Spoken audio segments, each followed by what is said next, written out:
नमस्कार, मैं हूं विनीत त्रिपाठी। इस महाविद्यालय के संस्थापक और पूर्व प्रबंधक स्वर्गीय श्री रामशंकर जी गुप्त के प्रथम पुण्यतिथि पर उनके जीवन का एक सूक्ष्म परिचय आपके सामने प्रस्तुत करना चाहता हूं। है वही सूरमा इस जग में जो अपनी राह बनाता है, कोई चलता पदचिन्हों पर, कोई पदचिन्ह बनाता है। जी हाँ, इस महाविद्यालय के प्रबंधक माननीय श्री रामशंकर जी गुप्त ऐसे ही व्यक्तित्व के धनी थे। 7 जनवरी 1937 को हरदोई जनपद के छोटे से गांव में श्री लक्ष्मण स्वरूप गुप्ता जी के घर में एक नन्ही किलकारी गूंजी। इस किलकारी की गूंज समस्त मानव जाति को गुंजित करने वाली थी। जी हाँ, एक छोटे से गांव में जन्मा यह नन्हा बालक अपने पूर्वजों से समाज सेवा सत्यनिष्ठा लेकर जन्मा था। इनके चाचा ने ऋषिकेश में परमार्थ निकेतन की स्थापना करके समाज को भक्ति मार्ग से एक नई दिशा प्रदान की थी। इनका नाम परिवारीजनों ने रामशंकर रखा था। यह प्रकृति की देन ही थी कि इनके नाम में विद्यमान दोनों नामों के गुण इनके व्यक्तित्व में थे। राम जैसा दृढ़ निश्चय और शंकर जैसा उदार हृदय। अपने बालकाल से ही इन्हें गांधी जी बहुत प्रिय थे और शायद इसीलिए स्वतंत्रता प्राप्ति के बाद गांधी जी की प्रेरणा से चलाए गए गांव-गांव चरखा अभियान में सम्मिलित होकर गरीब जनता के रोजगार सृजन में लग गए। मात्र 15 वर्ष की अल्प आयु का यह बालक अपना पैतृक गांव छोड़कर गांव-गांव चरखा अभियान से जुड़ा और तत्कालीन इटावा जनपद आ गया। तब दिव्यापुर एक गांव था, परंतु रेलवे लाइन होने के कारण सामान बेचना अपेक्षाकृत आसान था। इसलिए यही खादी ग्रामोद्योग से जुड़कर काम करना प्रारंभ कर दिया। चरखा चलाकर सूत काटने और बुनाई करके कपड़ा बनाने के लिए बहुत से लोग यहाँ काम करने लगे। 1971 के अंतिम दिनों में घटी एक घटना ने युवा रामशंकर गुप्त के जीवन का उद्देश्य ही बदल दिया। जी हाँ, अगस्त 1971 में इनके साथ काम करने वाली एक महिला के पुत्र ने इंटरमीडिएट पास किया था।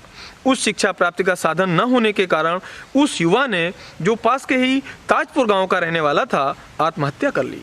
जब उस महिला ने यह घटना रामशंकर जी गुप्त को बताई तो उन्होंने कहा भी कि यदि आपने मुझे बताया होता तो मैं खादी ग्रामोद्योग से आपको कुछ पैसा एडवांस दिलवा देता, जिससे आपके पुत्र की पढ़ाई हो सकती थी।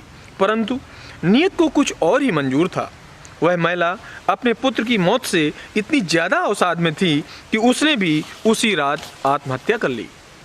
इस घटना ने सहृदय रामशंकर जी गुप्त के कोमल हृदय को बुरी तरह झकझोर के रख दिया।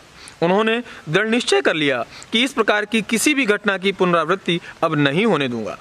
अपने व्यक्तिगत परिचय और संबंधों का प्रयोग करते हुए इन्होंने तत्कालीन कानपुर विश्वविद्यालय के कुलपति बाबू राधाकृष्ण जी अग्रवाल जी से मिलकर पूरी घटना और अपनी इच्छा बताई, जिससे प्रभावित होकर उन्होंने बीए की मान्यता प्रदान करवाई और इस प्रकार 1972 में खादी आश्रम परिसर में ही बीए प्रथम वर्ष की कक्षाएं संचालित हुईं।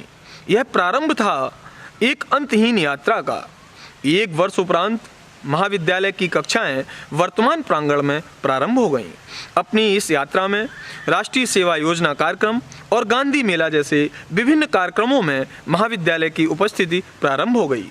जैसा कि सभी जानते हैं, किसी भी अच्छे कार्य को करने में बाधाएं आती ही हैं और आप जितना बड़ा कार्य करेंगे उतनी ही बड़ी बाधाएं आपका इंतजार कर रही होती हैं।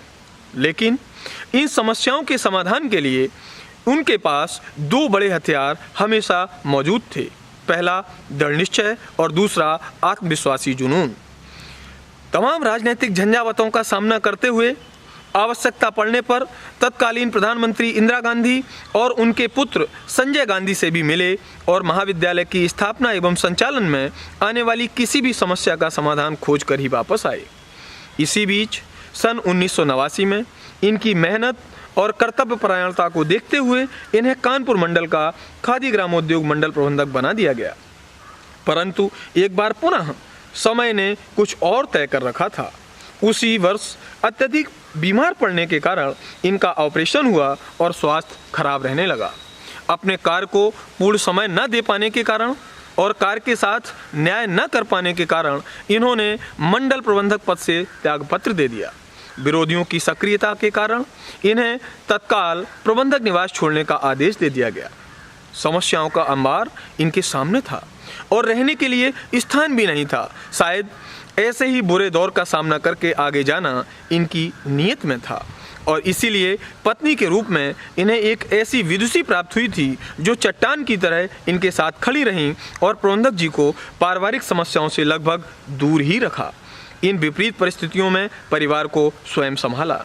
कहा जाता है कि यदि आप पूरे जुनून और ईश्वर में सच्ची आस्था के साथ किसी सुकृत्य में लगें तो नियत भी आपके सामने नतमस्तक हो जाती है। जी हाँ, इस महाविद्यालय की विकास यात्रा में एक नया सोपान जुड़ा सन 1996 में, जब महाविद्यालय में प्राचार्य के रूप में रामशंकर जी गुप्त को एक ऐसे साथी मिले जो स्वयं भी प्रबंधक जी की तरह जुनूनी थे। इनका नाम था डॉक्टर अजब सिंह जी यादव। इन दोनों की जोड़ी के रूप में महाविद्यालय को दो मजबूत पंख मिल गए और महाविद्यालय प्रबंधक जी के सपनों के महाविद्यालय के रूप में परिवर्तित होने लगा और प्रबंधक जी की खुशी का ठिकाना न रहा। विकास की इस यात्रा के गांधीवादी सारथी श्री रामशंकर जी गुप्त की पत्नी के स्वर्गवास के उपरांत इनका स्वास्थ्य भी खराब रहने लगा और 18 जनवरी 2020 को यह गांधीवादी योद्धा अपनी यात्रा को पूरा करके और महाविद्यालय को विकास यात्रा के पथ पर छोड़कर अपनी नई यात्रा पर निकल गया। परंतु आज भी हम सब उनकी सूक्ष्म उपस्थिति अपने पास पाते हैं। ऐसे किसी ने गांधी को जीवित नहीं देखा, परंतु उनके जीवन की शिक्षाओं को अपने जीवन में चरितार्थ किए माननीय प्रबंधक जी को तो देखा है। यदि हम में से हर व्यक्ति उनकी एक भी शिक्षा को अपने जीवन में चरितार्थ कर पाया तो ये माननीय प्रबंधक जी को सच्ची श्रद्धांजलि होगी। जिंदा थे तो सुनने को मन करता था, तुम नहीं रहे तो गुनने को मन करता है, तुम सिमट गए तो सहम गए थे हम, तुम बिखर गए तो चुनने को मन करता है। माननीय प्रबंधक जी को अश्रुपूरित श्रद्धांजलि।